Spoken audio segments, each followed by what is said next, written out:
So hello guys, के तपाईँहरू पनि दुबई भिजिटमा आउँदै हुनुहुन्छ? दुबई भिजिटमा आएर यो तातो घाममा तपाईँहरूलाई पनि यसरी म जस्तो लखर लखर हिँड्नु मन छ? यदि हो त्यस्तो हो भने तपाईँहरू के सोच्नुहोस्, दुबई भिजिटमा आएर चाहिँ काम गर्छु भनेर चाहिँ कहिले पनि नसोच्नुहोस्। मतलब त्यस्तै कोही रिकमेन्डेसनमा मान्छेहरू आफन्त मान्छे छ भने तपाईँले काम गर्न सक्नुहुन्छ यहाँनिर आएर। नत्र भनेको तपाईँहरूलाई यति गाह्रो छ यो तातो घाममा, यता जा उता जा, मेन पावर दा के दा, यता कसकोमा जा, अफिस जा, कम्पनी जा, कामको लागि एप्लाई गर, इन्टरभ्यू फेस गर्न जा, यति गाह्रो छ यो तातो घाममा।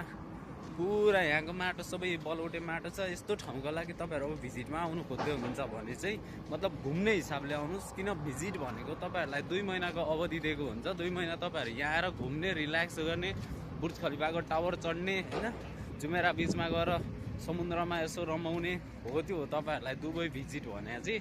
त्यो तपाईँहरूलाई धेरै गाह्रो हुन्छ। अनि यदि आउँदै हुनुहुन्छ भने पनि, काम गर्ने सोचले आउँदै हुनुहुन्छ भने पनि तपाईँहरूले 2-4 लाख रुपियाँ यसो नेपाली पैसा एक्स्ट्रा बोकेर आउनु होला।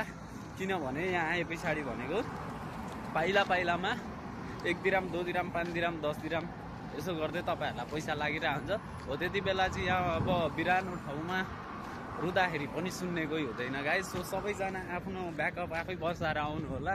अनि त्यहाँबाट त्यही हो भन्नुपर्छ। अब तपाईँहरू यहाँ आउने भनेको आफ्नै रिस्कमा हो, तपाईँहरूको पछाडि कोही नै हुँदैन त्यो टाइममा चाहिँ।